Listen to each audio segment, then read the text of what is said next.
ज़्यादातर लोगों का प्रश्न है कि मन परेशान क्यों रहता है? क्या इसका कोई समाधान नहीं है जिससे मन परेशान होना बंद कर दे? लेकिन वास्तव में मन कभी परेशान नहीं होता। तो फिर कौन परेशान होता है? परेशान तो हम होते हैं। मन क्या परेशान होगा? क्योंकि मन तो सिर्फ एक आकार है। उसका काम है विचारों को इकट्ठा कर लेना और उन पर मनन चिंतन करना। कभी कभी चिंतन चिंता बन जाती है और कभी कभी ही क्या, हमेशा यही होता है, आपका चिंतन ही आपकी चिंता बन जाती है और फिर यही चिंता आपको परेशान करती रहती है। जो मन के बारे में थोड़ा बहुत जानते हैं वह कहते हैं कि मन परेशान हो रहा है, मन की शांति चाहिए।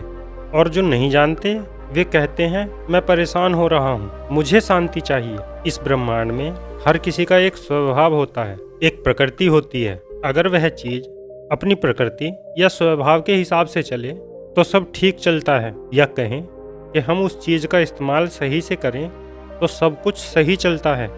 जैसे एक चाकू से आप फल और सब्जी दोनों काट सकते हैं, या उसी चाकू से आप किसी जानवर को, पक्षी को या इंसान को भी काट सकते हैं। अब चाकू का स्वभाव तो काटना है, तो वह कुछ भी काट सकता है। आप जो चीज भी उससे काटना चाहोगे और वह उसे काटने में सक्षम है तो वह उसे काट ही देगा।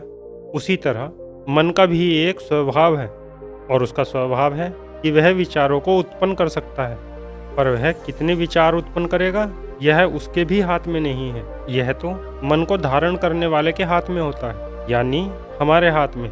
लेकिन यह बिल्कुल वैसा ही है कि जैसे छोटे बच्चे के हाथ में चाकू दे दें तो वह उसका क्या करेगा? किस्मत अच्छी रही तो वह बचा रहेगा, नहीं तो ज़्यादातर संभावना है कि वह किसी और को या फिर ज़्यादातर स्वयं को ही नुकसान पहुंचा लेगा। और हम कहाँ पहुंचते हैं? मन के कारण हम भी अपने आप को ही नुकसान पहुंचाते हैं। बहुत से लोग तो इस मन के कारण आत्महत्या तक कर लेते हैं। पर मन क्यों इतना परेशान रहता है? क्या परेशानी पैदा करना या परेशान रहना ही मन का स्वभाव है? आइए समझते हैं इस कहानी से। एक गुरु का एक शिष्य बड़ा ही विचलित था। वह बहुत ही परेशान था। उसने कई बार अपने मन को एकाग्र करने की, शांत करने की कोशिश की, लेकिन उसका मन उसके काबू में नहीं आ रहा था। किसी न किसी बात को लेकर वह हमेशा परेशान रहता था। एक दिन वह अपने गुरु के पास आया और गुरु से कहने लगा, गुरुदेव, मेरा मन इतना परेशान क्यों रहता है? मैंने देखा है ज़्यादातर लोग मन के कारण परेशान रहते हैं। क्या मन केवल परेशान करने के लिए ही होता है? गुरु ने कहा, जाओ एक घड़ा लेकर आओ। शिष्य गया और एक घड़ा लेकर आया। गुरु ने कहा, क्या इस घड़े में कुछ है? शिष्य ने कहा, नहीं, यह बिल्कुल खाली है। गुरु ने कहा, हमारा मन भी बिल्कुल ऐसे ही होता है, बिल्कुल खाली। फिर हमारी आवश्यकताएं जन्म लेती हैं कि हमें कुछ चाहिए। जैसे ही हमारी कोई आवश्यकता जन्म लेती है वैसे ही हमारा मन कोई विचार उत्पन्न करता है ताकि उसकी आवश्यकता को पूरा किया जा सके। गुरु ने एक नीले रंग का मोती उस घड़े में डाल दिया और कहा, जैसे ही मैंने ये मोती इस घड़े में डाला है वैसे ही मन के अंदर एक विचार उत्पन्न होता है। जैसे यह नीले रंग का मोती कहता है कि मुझे भोजन चाहिए, मुझे भूख लगी है, तो क्या तुम मुझे यह भूख वाला मोती घड़े से निकाल कर दे सकते हो? शिष्य ने बड़ी आसानी से वह मोती निकालकर गुरु को दे दिया। गुरु ने फिर से वह मोती उस घड़े में डाला और कहा, भूख लगी है, भोजन चाहिए, और कहा, भोजन थोड़ा स्वादिष्ट भी होना चाहिए। ऐसा कहकर एक और मोती घड़े में डाल दिया। फिर गुरु ने कहा कि भोजन में कुछ मीठा भी होना चाहिए। गुरु ने ऐसा कहकर एक और मोती घड़े में डाल दिया। ऐसा करते करते गुरु एक एक बात कहते गए और एक एक अलग अलग रंग का मोती घड़े में डालते गए। बस नीले रंग का मोती घड़े में दोबारा नहीं डाला। भोजन में कचौरी, पूड़ी, पकौड़ी होनी चाहिए और हर तरह की मिठाई भी होनी चाहिए। कोई तो ऐसा हो जो रोज सुबह शाम भोजन दे सके और बाहर कहीं मांगना न पड़े, या हम खुद इतने बड़े हो जाएं कि लोग आकर हमें खुद ब खुद भोजन देकर जाएं। कहीं से बहुत सारा धन मिल जाए तो जिंदगी भर के भोजन की व्यवस्था हो जाए। पर कब तक हम लोगों के यहाँ भिक्षा मांगकर भोजन की व्यवस्था करते रहेंगे? जिंदगी में कोई ऐसा भी होना चाहिए जो हमें भोजन पकाकर खिला सके। सारे गृहस्थी शादी करते हैं तो एक पत्नी मिलती है जो हमेशा स्वादिष्ट भोजन बनाकर खिलाती है। सब कुछ कितना अच्छा होता है, यहाँ कुछ भी कहा और वहाँ पककर तैयार हो जाता है। फिर बच्चे भी होते हैं, बच्चों को भी तो भोजन चाहिए। उनके भोजन का इंतजाम करने के लिए कोई व्यापार या नौकरी करनी पड़ेगी, क्योंकि वह जो धन मिला है वह कितने दिन चलेगा।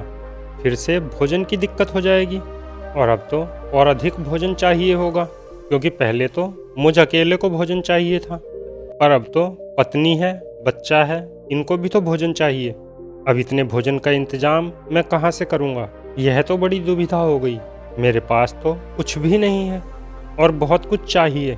शिष्य ने कहा, वाह गुरुजी वाह, अगर ऐसा हो जाए तो कितना अच्छा हो। जीवन तो जैसे स्वर्ग ही बन जाए। यह सब बातें गुरु बोलते जाते हैं और एक एक करके घड़े में मोती डालते जाते हैं। बातों की इतनी लंबी श्रृंखला बन गई कि आधा घड़ा मोतियों से भर गया। तब शिष्य ने कहा कि गुरुदेव, आखिर आप बताना क्या चाहते हैं? गुरु ने कहा, कुछ नहीं, मैं कुछ नहीं बताना चाहता। मैं तो सिर्फ तुम्हें इतना कह रहा हूँ, वह जो भोजन वाला मोती था, जरा इस घड़े से मुझे निकाल कर तो दिखाओ। शिष्य ने उस घड़े में से उस मोती को ढूंढना शुरू किया। बहुत देर हो गई, लेकिन उसे वह नीला मोती नहीं दिखाई दिया। आखिरकार काफ़ी देर के बाद उसने वह नीला मोती ढूंढकर निकाल ही लिया और गुरु के हाथ में रख दिया। गुरु ने कहा, बहुत बढ़िया, वास्तव में यही एक विचार उचित था। गुरु ने कहा, भोजन चाहिए। वास्तव में बाकी जो भी विचार इस घड़े में भरे पड़े हुए हैं वह सब व्यर्थ के विचार हैं, लेकिन मन इन सभी विचारों को इतनी ही अहमियत देता है जितना कि पहले मोती को, जो भोजन से शुरू हुआ था। यह कहकर गुरु ने फिर से वह मोती घड़े में डाल दिया और कहा कि हम राजा के यहाँ जाएंगे और राजा के साथ बैठकर भोजन करेंगे। अरे नहीं नहीं, हम तो गुरु हैं, राजा तो हमें भोजन कराएगा और वह भोजन बहुत स्वादिष्ट होगा। फिर राजा हमसे पूछेगा कि आपको किसी और चीज़ की आवश्यकता है। अपनी हर बात के साथ फिर से गुरु उस घड़े में एक मोती डालते चले जाते हैं। इस बार गुरु ने इस घड़े में नीले मोतियों को भी डाला। बात आगे बढ़ती चली गई। भोजन से शुरू हुई बात धीरे धीरे पूरी दुनिया और दुनिया की भूख और दुनिया के विनाश तक पहुंच गई, और हम अपने आप को किस तरह से सुरक्षित करेंगे, इस बात पर बहस चली। बात बढ़ते बढ़ते वह घड़ा भी मोतियों से भर गया। फिर गुरु ने कहा, ध्यान से देखो शिष्य, बातों से बात निकलते निकलते यह घड़ा भी मोतियों से भर गया। पर याद रखना, मन का जो आकार है वह कभी नहीं भरता, वह अनंत है। जब तक मृत्यु नहीं होती वह कभी नहीं भरता, वह हमेशा खाली रहता है। वह एक अंधा कुआं जैसा है। पर इस मन में सीमित और उचित विचार रखना हमारा दायित्व है, पर इस दायित्व को हम अच्छी तरह से नहीं निभाते। हम बेवजह के विचारों को खुद में उत्पन्न करते रहते हैं, और जब उन विचारों पर मन कार्य करता है तब वह तुम्हें तुम्हारी वास्तविकता से अलग ही तस्वीर दिखाता है। और वह ऐसा इसलिए करता है कि तुमने ही उसमें ऐसे विचार भरे हैं, तो ऐसे ही विचारों से वह नए विचारों को निर्मित करता है। गुरु ने कहा, तुम मुझे इस घड़े से वही मोती निकाल कर दिखाओ जो भूख वाला था। शिष्य उस घड़े से उस मोती को ढूंढने में लग गया। उसे 100 से भी ज़्यादा नीले मोती उस घड़े में दिखाई दिए। वह सर पकड़कर बैठ गया और सोचने लगा कि इसमें से वह कौन सा मोती था जो भोजन वाला था। बहुत समय बीत गया पर वह निर्णय नहीं कर पा रहा था। तब गुरु ने कहा, यही हमारे साथ भी होता है।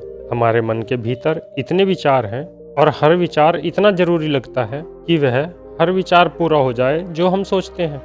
इसी कारण हम बहुत परेशान रहने लगते हैं और बेवजह के विचारों से परेशान रहते हैं। जैसे तुम इन मोतियों के बीच परेशान हो गए हो, ऐसे ही सभी मनुष्य अपने मन के कारण परेशान रहते हैं, उलझे रहते हैं। एक आवश्यकता पूरी नहीं होती कि दूसरी घेर लेती है, और बात आवश्यकता की भी नहीं है।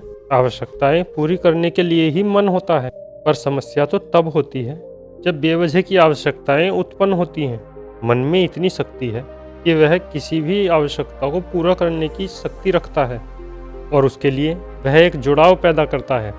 आवश्यकता और आपके बीच में वह इस जुड़ाव को और गहरे से गहरा बनाता चला जाता है, ताकि उस आवश्यकता को आप हर हाल में पूरा कर सकें। पर यही जुड़ाव दुख का कारण बन जाता है, क्योंकि आपका चुनाव ही गलत था। आपको प्रेम चुनना था, आपने स्वार्थ चुना, नफरत चुनी। आपको दया चुनना था, आपने क्रूरता को चुना। आपको यथार्थ में रहकर जीवन को देखना और समझना था, उसका अनुभव लेना था, लेकिन आपने कल्पनाओं को चुना, सपनों को चुना, भ्रम को चुना। आपको विनम्रता चुननी थी, पर आपने अहंकार को चुना। अपने चुनाव के कारण ही आप परेशान होते हैं और फिर आप मन को दोष देते हैं, क्योंकि वह तो अपना कार्य ठीक से कर रहा है। वह भली भांति अपना कार्य करता रहता है। शिष्य ने कहा, आप सही कहते हैं गुरुदेव, मेरे गलत विचारों के कारण ही मैं परेशान हूँ। सही दृष्टि उत्पन्न नहीं हो रही, हमेशा असमंजस में रहता हूँ। मैं कहीं से भी शुरू करता हूँ तो बहुत अधिक दूर निकल जाता हूँ, यथार्थ में तो रुक ही नहीं पाता। पर गुरुदेव, अब इन व्यर्थ के मोतियों से मैं अपना पीछा कैसे छुड़ाऊँ? गुरु ने कहा, इस घड़े में से सभी मोतियों को बाहर निकाल दो, सिर्फ नीले मोतियों को घड़े में रहने दो, क्योंकि वही काम के मोती हैं। उन बारीक मोतियों में से नीले मोती छांटने में उस शिष्य को 2 दिन लग गए, क्योंकि एक भी नीले मोती को घड़े से बाहर नहीं जाना चाहिए था। आखिर में 110 मोती बचे जो नीले थे। तब गुरु ने कहा, बस इतने ही विचार तुम्हारे सार्थक हैं। इन मोतियों में से तुम उस भोजन वाले मोती को नहीं चुन सकते, क्योंकि ये सब एक जैसे हैं।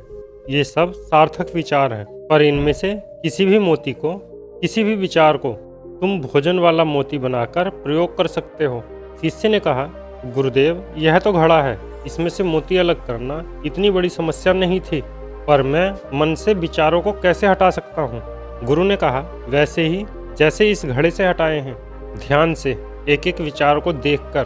ध्यान रहे, मन में विचारों को बसा लेना बहुत आसान बात है, पर उन्हें हटाने के लिए ध्यान की आवश्यकता पड़ती है, समझ की आवश्यकता पड़ती है। तो अपना ध्यान बढ़ाओ, जो तुम्हें सही विचार उत्पन्न करने की शक्ति देगा और सही विचार पकड़ने का मार्ग दे। हमारे जीवन में भी हम बहुत परेशान रहते हैं, परेशान अपने मन से। हमारा मन कहीं भी लग जाता है, और जहाँ लग जाता है उसे छोड़ने का मन नहीं करता।